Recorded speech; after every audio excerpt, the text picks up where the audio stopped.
నమస్తే రమ్మగారు. నమస్తే జయ. ధనుర్మాసం అనగానే మనకి తిరుప్పావై గుర్తొస్తూ ఉంటుంది. గోదాదేవి కళ్యాణం.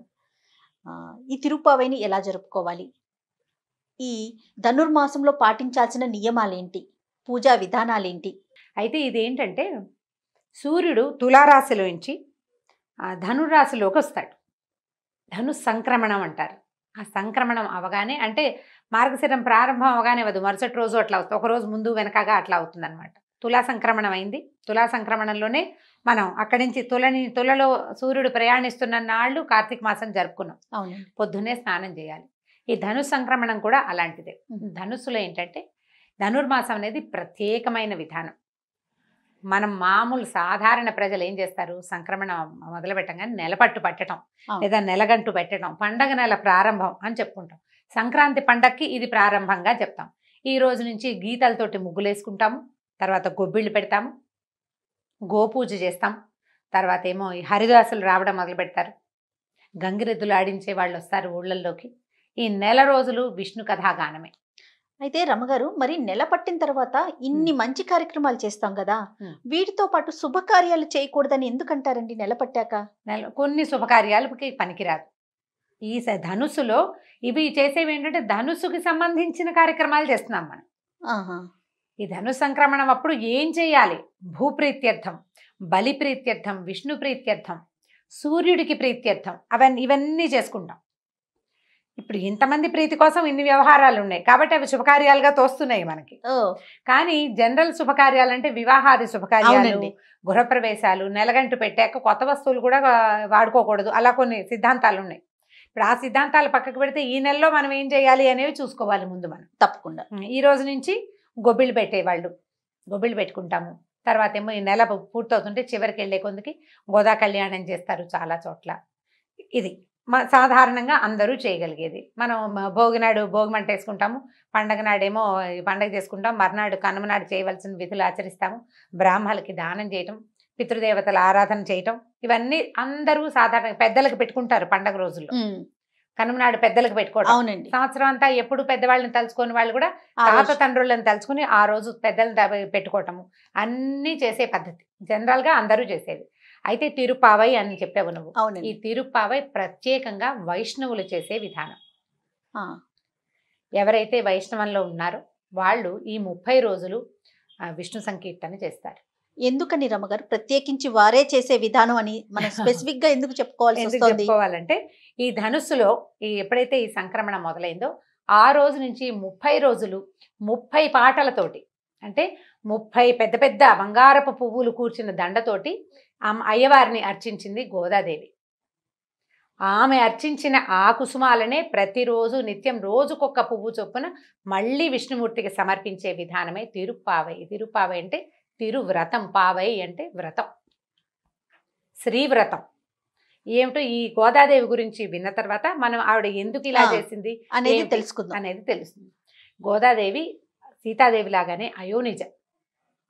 ఆమె తులసివనంలో దొరికిందట. శ్రీరంగానికి దగ్గరలో ఉన్న శ్రీవిల్లిపుత్తూరు అనే ఒక గ్రామంలో వటపత్ర సాయికి ఒక దేవాలయం ఉంది. ఆ దేవాలయానికి సమీపంలో పెద్ద తులసివనం ఉందట. విష్ణు చిత్తులనే ఒక ఆళ్వార్లు, ఒక పెద్దవారు అక్కడ ఉండేవారు. ఆయన్ని పెరియాళ్వార్ అనేవారు. 12 ఆళ్వార్లు అని చెప్తారు. ఈ 12 ఆళ్వార్లు విష్ణు సేవకులు 12 మంది. వారిలో ప్రథములు విష్ణు చిత్తులు. అయితే ఈ విష్ణు చిత్తులకి సంతానం లేదు. ఆయన ఏం చేసేవారు, నిత్యం స్వామికి కైంకర్యం చేయడానికి తులసివనం నుంచి తులసి పువ్వులు కోసి పట్టుకెళ్ళేవారు. ఈ పట్టుకెళ్లే క్రమంలో ఒకనాడు తులసివనంలో, అది కూడా శ్లోకం ఖచ్చితంగా చెప్తారు, కర్కటే పూర్వ ఫల్గుణ్యాం తులసి కాననోద్భవాం అని. ఈ తులసి చిన్నది కాదట, చాలా పెద్ద అడవి, పెద్ద వనం అనమాట. విష్ణుమూర్తికి తులసి ప్రీతి కదా, బోల్డ్ అంత తులసి కోసేవాళ్ళు. నిత్యం తులసి కోస్తూ ఉంటే మళ్ళీ కొత్త తులసి దళాలు రావాలంటే ఎంత తోట ఉండాలి. అప్పుడు ఆవిడ ఈ పూర్వ ఫల్గుణి నక్షత్రంలో కర్కాటక రాశి ఎందు ఒక పాపాయి దొరికింది ఆయనకి. పుబ్బా నక్షత్రం, పూర్వ ఫల్గుణి ఉత్తర ఫల్గుణి అని చెప్తారు. పూర్వ ఫల్గుణి అంటే పుబ్బా నక్షత్రంలో ఈ కర్కాటక రాశి ఎందు ఒక పాప ఆయనకి కనపడింది. తులసి చెట్టు మొదట్లో దొరికింది పాప. ఆమె అంతటా ఆమె ఉద్భవించింది. అయితే ఆమె ఎట్లా ఉందంటే పువ్వుల దండలాగా ఉందట. సంపంగి పువ్వుల దండ, బంగారపు రంగు పాపాయి అనమాట. ఆమెకి కోదై అని పేరు పెట్టారు. కోదై అంటే దండ. ఈ పువ్వుల దండ అని పేరు పెడితే ఆ కోదై క్రమంగా గోదా అయింది. కోదై గోదా అయింది. అయ్యింది. కోదై తమిళ పదం. ఆ, మనం విల్లిపుత్తూరు గురించి చెప్తున్నాము, అవును. అదేమో తమిళం కదా, ద్రవిడ దేశంలో ఉంది. అయితే ఈయన ఏం చేసేవారు, ఈ పాపని పెంచుకున్నారు వాళ్ళు.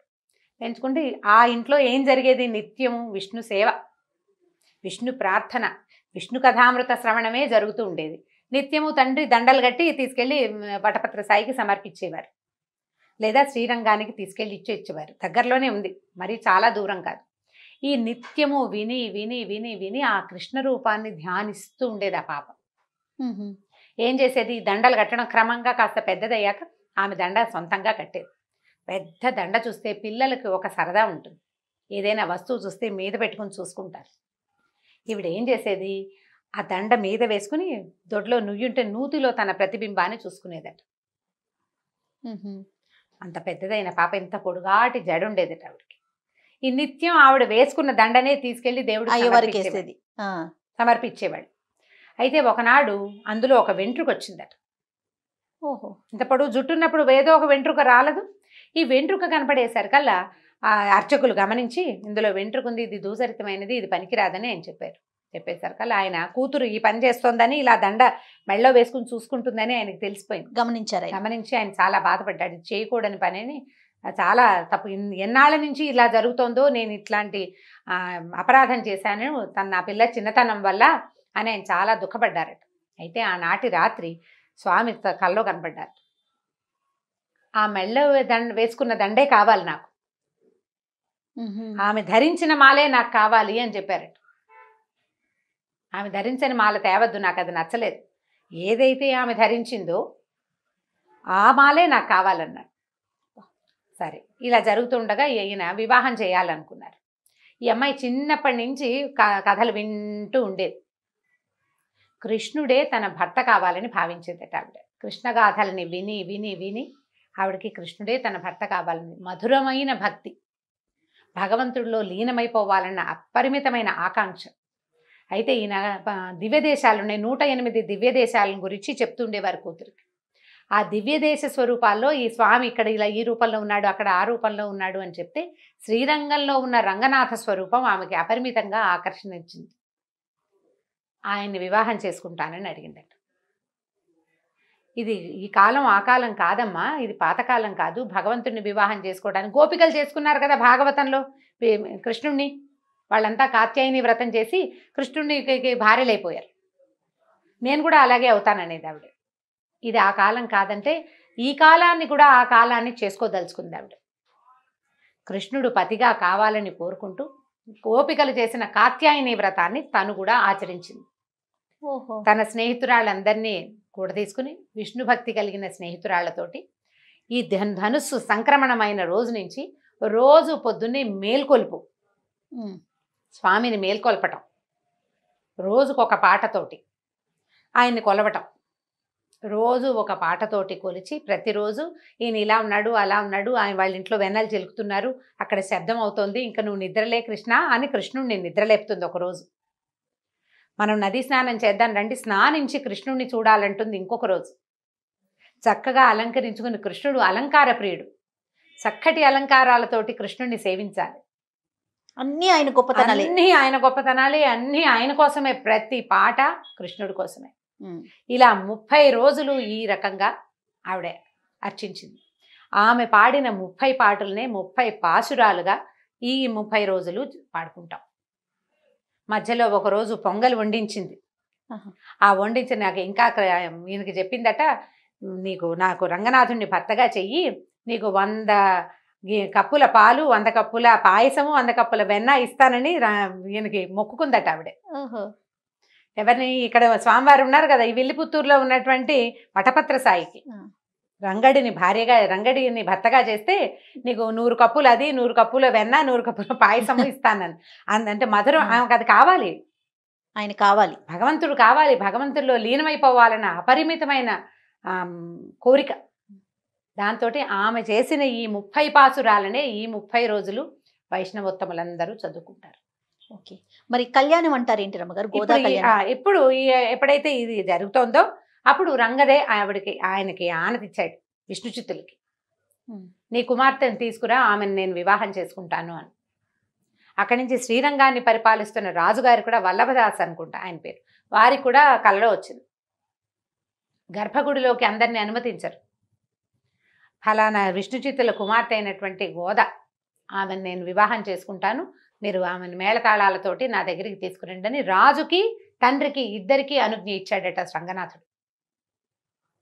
అప్పుడు ఈ 30 రోజులు అయిన తర్వాత ఈమెని మేళతాళాలతోటి సాలంకృతంగా అమ్మని అక్కడికి తీసుకెళ్ళారు. అందరూ చూస్తుండగానే సశరీరంగా రంగనాథుడి విగ్రహంలో లీనమైపోయిందట గోదాదేవి. భక్తితో భగవంతుణ్ణి కోరుకోవటం, ఆయనలోకి లీనమయ్యే అవకాశాన్ని ఆమెకిచ్చాడు. ఇప్పుడు మామూలుగా ఏం చేస్తారంటే శ్రీ భూ నీలా సమేతం అని చెప్తారు. ఆయన నీలాదేవి కూడా ఉంటుంది అక్కడ. నీలాదేవితో పాటు గోదాదేవి సమేతంగా రంగనాథుడిని అర్చిస్తారు. శ్రీ భూ నీలా గోదా సమేత రంగనాథ స్వామి. గోద కూడా ఆయన తాలూకు భార్యలతోటి శ్రీ లక్ష్మీదేవితోటి సమానురాలైపోయింది ఆమె యొక్క మధుర భక్తి వల్ల. అయితే ఈమె సాక్షాత్తు భూదేవి యొక్క అవతారం అని చెప్తారు.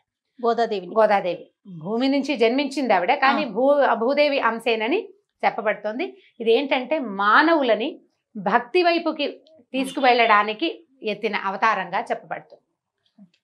ఆమె అనుకున్నది సాధించింది. భక్తితో ఆమె అనుకున్నది సాధించింది. ఆమె యొక్క మధుర భక్తినే ఈ 30 రోజులు స్మరించుకుంటాం. మరి సామాన్యుల పరిస్థితి ఏంటి రమ్మగారు? అంటే అందరూ చేయటానికి వీలు లేకుండా ఉంది కదా, మరి సామాన్యులకి ఎలా? అంటే ఇప్పుడు తిరుపావై ద్రవిడ భాషలో ఉంటుంది, ద్రవిడ ప్రబంధము. ఈ ద్రవిడ ప్రబంధం ఆ ద్రవిడం నేర్చుకున్న వాళ్ళకి, ఈ విధానంలో ఉన్న వాళ్ళకి సులువు. మనం ఏం చేస్తున్నాము, కార్తీక మాసం అంతా కార్తీక దామోదర ప్రీత్యర్థం పురాణం వింటాం, శివపురాణం వినొచ్చు, కార్తీక పురాణం వినొచ్చు. ఈ 30 రోజులు భాగవత కథలు వింటే మనము కృష్ణ పూజ చేసినట్టే. ఖచ్చితంగా రమ్మగారు. అదే అయితే ఇప్పుడు అమ్మవారు మొక్కుకుంది కదా గోదాదేవి, 100 కప్పులు అది 100 కప్పులు ఇది సమర్పిస్తాను పాయసము వెన్నాని. తర్వాత కాలంలో భగవద్ రామానుజులు ఆయన మా సోదరి అయినటువంటి గోదాదేవి ఇలా మొక్కుకుంది, కప్పులు కాదు కుండలతో చేయిస్తానని 100 కుండల వెన్నని 100 కుండల పాయసాన్ని సమర్పించారట వటపత్ర సాయి. భగవద్ రామానుజుల కాలంలో ఇలాంటి సేవ జరిగింది. అట్లా ఆయన సమర్పించారట. ఆమె మొక్కుకుని వెళ్ళిపోయింది. ఆవిడ మొక్కు నేను తీరుస్తున్నాను, ఆమె మా సోదరి, ఆమె ఈ దారి చూపించింది కదా, మధుర భక్తికి దారి చూపించిన మహాతల్లి గోద. ఆమెను తలుచుకోవాల్సిందే. భగవంతుడి కథ వినటం, కథ చెప్పటం, కథని విని తరించాలన్న భావన కలిగి ఉండటమే మధురమైన భక్తి చిహ్నం. థ్యాంక్ యూ అండి. Thank you so much. నమస్తే జయ.